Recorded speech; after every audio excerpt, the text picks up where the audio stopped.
여러분 안녕하십니까? 의심 많은 성기자 성문재입니다. 네, 만살 건물주 저자 최진권입니다.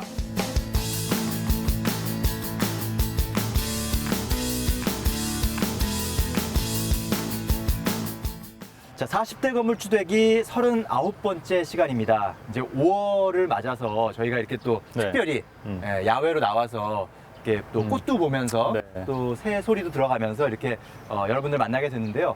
오늘은 부동산 시장의 좀 과거 히스토리를 다시 한번 되짚어 보면서 투자 트렌드를 살펴보고 거기서 앞으로의 우리가 교훈을 좀 찾아보는 그런 시간을 준비했죠. 네, 그렇습니다. 자, 네. 우리가 자리를 좀 이동해서 앉아서 좀 얘기를 나눠보도록 하겠습니다. 네.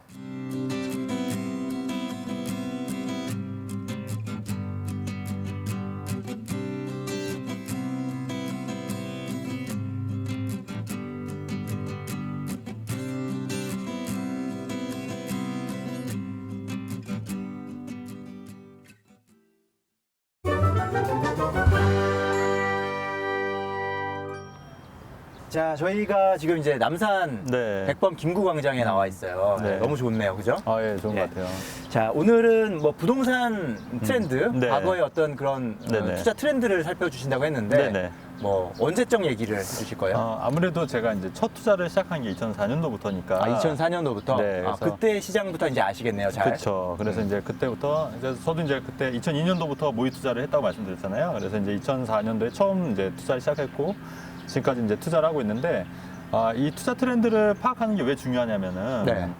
이 투자 트렌드를 알아야지 또 이제 돈을 벌 수 있는 방법들이 구체화되고 또 과거의 트렌드를 살펴봄으로써 또 현재는 어떤 트렌드를 또 가지고 부동산 시장을 접근해야 되는지 이런 좀 그 통찰력을 얻을 수 있거든요. 그래서 어떻게 보면 이게 역사잖아요. 그렇죠. 이게 사실 근데 어떤 사람들은 야, 역사는 이미 과거 일인데 그게 뭐가 중요해라고 하지만 사실 그렇죠. 우리가 다시 돌이켜보면 역사가 계속 반복되는 일들이 그럼요. 또 있고 네. 또 부동산 시장도 사이클이라는 게 있기 그렇죠. 때문에 네. 과거의 일을 한번 잘 그렇죠. 정리해 놓는 것도 그렇죠. 도움이 될 것 같아요. 그럼요. 그리고 네. 또 이 역사를 통해서 또 교훈을 얻는다고. 그렇죠. 그래서 이런 교훈을 좀 많이 얻어 가셨으면. 최 대표님의 네네. 첫 투자가 시작됐던 2004년 네. 뭐 그때는 뭐 어떤 일들이 있었나요? 우선은 그때 이제 노무현 대통령 때니까 그때 뭐 부동산과의 전쟁이다, 뭐 그렇죠, 투기와의 전쟁이다. 그래서 네. 한창 뭐 살벌했겠는데요. 그렇죠, 규제나 뭐 이런 게 뭐 많이 강화되던 이제 그런 시점이었고요. 그다음에 2004년도에 또 무슨 일이 있었냐면은 그 중국발 금융위기가 터져서 좀 분위기가 전반적인 뭐 주가도 많이 폭락한 상태였고요. 뭐 그런 사회적인 분위기가 있었습니다. 2004년도에 뭐 하셨어요, 우리 성 기자님은? 저는 이제 학교에서 열심히 공부하고 있었죠. 아, 네. 아직 졸업하기 전이어갖고. 예. 각자 그 2004년도에 그 추억들이 다 다르실 거예요. 그렇죠. 예. 근데 이제 2004년도에 그 기회가 있었던 게 그때 이제 물론 이제 그때 아파트 사신 분들도 이제 돈을 벌고 하셨지만 뭐 한 1,000만 원, 2,000만 원만 갖고도 투자할 때가 많이 있었어요. 거기가 어디였을 것 같아요, 성 기자님은? 지금도 뭐 네네. 1,000만 원, 2,000만 원으로 할 수 있는 곳이 있으니까 그 당시에는 더 많지 않았을까. 네. 예. 근데 아니 그렇진 않았고 왜냐면 그 당시만 하더라도 네. 그 아파트 가격과 전세 가격의 차이가 많이 났었기 때문에 그때는 갭 차이가 좀 났었군요, 그렇죠. 지금보다. 네, 그래서 아파트 투자는 좀 힘들었고요. 1,000만 원, 2,000만 원을 할 수 있었던 투자가 그 당시에는 이제 다세대 빌라, 다세대 빌라가 이제 1,000만 원이나 2,000만 원 갖고 이제 할 수가 있었던 거죠. 그러니까 예를 들면 매매가가 1억 2천인데 전세가 뭐 1억이다 이러면 충분히 뭐 2,000만 원 정도 살 수 있었고 그리고 그 당시 다세대 빌라만 하더라도 매매가가 서울에서도 뭐 6,500, 뭐 7,000만 원 이런 것도 있었어요. 그러면 전세가 한 6천이었으니까 뭐 한 1,000만 원, 2,000만 원만 가지고도 충분히 이제 살 수가 있었던 거죠. 네. 그래서 뭐 어떻게 변했어요? 그 당시부터 이제 뉴타운 바람이 불기 시작했던 때예요. 그러니까 뭐 은평 뉴타운이라든가 뭐 가재울 뉴타운이라든가, 그러니까 뉴타운이 발표가 되면서 빌라 다세대를 사면은 이게 예전에는 사실 안 팔리는 애물단지였거든요. 그렇죠. 그전에는. 사실 빌라나 다세대는 저렴한 가격에 어떤 그 주거할 수 있는 공간을 확보하는 건데 그렇죠. 그게 뭐 시세 차익을 내고 이런 걸 사실 기대하기 어려운 어떤 상품 중에 하나로 인식도 있잖아요. 그렇죠, 그렇죠. 그랬는데 뭐 마천 뉴타운이나 이제 뉴타운이 지정이 되면서 이 다세대 빌라 가격이 많이 오르기 시작하는 거예요. 뉴타운에 바로 호재를 그렇죠. 근데 그게 왜 오르냐면은 이게 그 나중에 조합원으로 해서 이제 재개발이나 뉴타운이 되면은 조합원으로 해서 내가 나중에 아파트 입주권을 받을 수 있는 자격을 부여가 되는 거기 때문에 그렇죠. 그렇기 때문에 이게 단지 다세대가 아니라 나중에 아파트로 받을 수 있는 그런 조건인 거잖아요. 그렇기 때문에 이제 가격이 오르기 시작했던 거죠. 그래서 만약에 그 당시 그거를 캐치했던 사람들은 그래서 뉴타운 재개발 투자로 또 돈을 많이 버신 분들이 꽤 있으세요. 물론 이제 그게 대표님도 하셨어요? 저도 그때 처음 이제 시작을 했던 거죠. 그래서 입주권을 네. 받았어요? 뉴타운이 지정되기 전에, 그러니까 이미 아무것도 없는데, 그렇죠, 아무것도 없는 상태에서. 뉴타운이 지정되기 전에 들어가신 분들은 그때는 제일 싸게 살 수 있을 때고. 그렇죠. 근데 대신에 또 리스크도 큰 거죠. 그렇죠. 지정이 안 될 수도 있는 거니까. 그렇죠. 네. 근데 저는 그 초기 투자를 주로 했어요. 아. 지정 전에. 음. 그래서 이제 그 했다가 지정되고 나서 이제 팔고 나온 전략으로 하셨던 분도 계시고, 또 나중에 들어오신 분들은 이제 지정이 되고 나중에 아파트를 받을 목적으로 사신 분들도 계시고, 지정이 돼서 들어갔다가 그게 해산이 되거나 해제가 되는 거예요. 그래서 좀 이제 돈이 묶이시는 분들도 계시고, 네. 뉴타운 투자를 하더라도 그 시기별로 좀 투자 포인트가 좀 달랐던 것 같아요.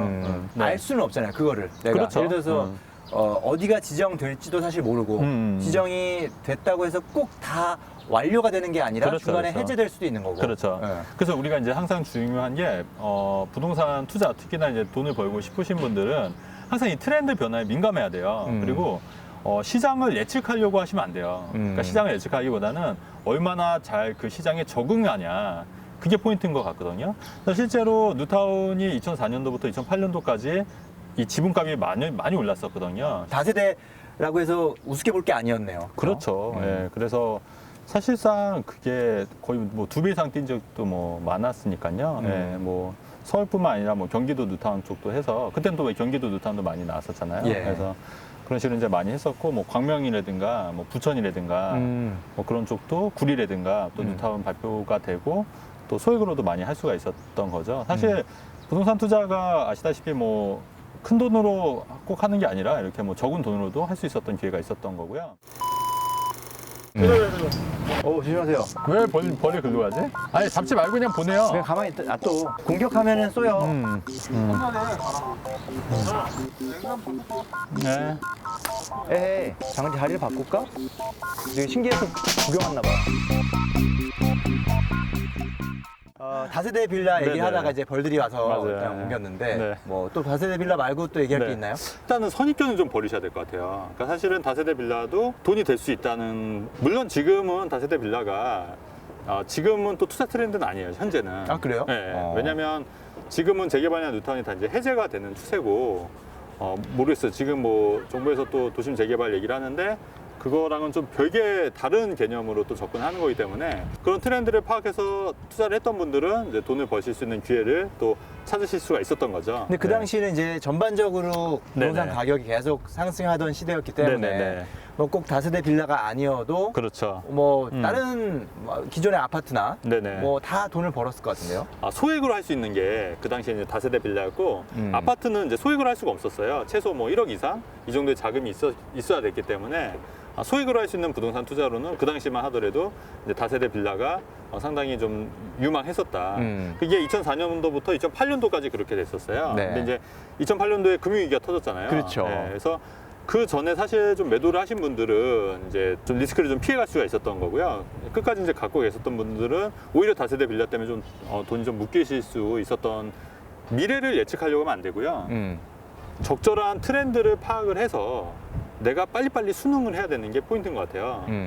알겠습니다. 자, 2004년부터 2008년 금융위기까지의 그 어떤 우리나라 국내 부동산 시장에서 투자 트렌드를 한번 정리를 해봤는데 현재 트렌드는 어떤가요? 현재 트렌드는 우리가 그 또 다음 시간에 제가 좀 말씀을 좀 드릴게요. 자꾸 제가 또 이게 강조하는데 이런 트렌드를 파악할 줄 알아야지 우리가 또 돈을 벌고 부동산으로 투자를 할 수 있는 기회를 찾을 수 있는 거니까. 자, 2009년부터 2018년 현재까지의 투자 트렌드는 무엇이었는지 다음 시간에 자세하게 또 설명을 드리도록 하겠습니다.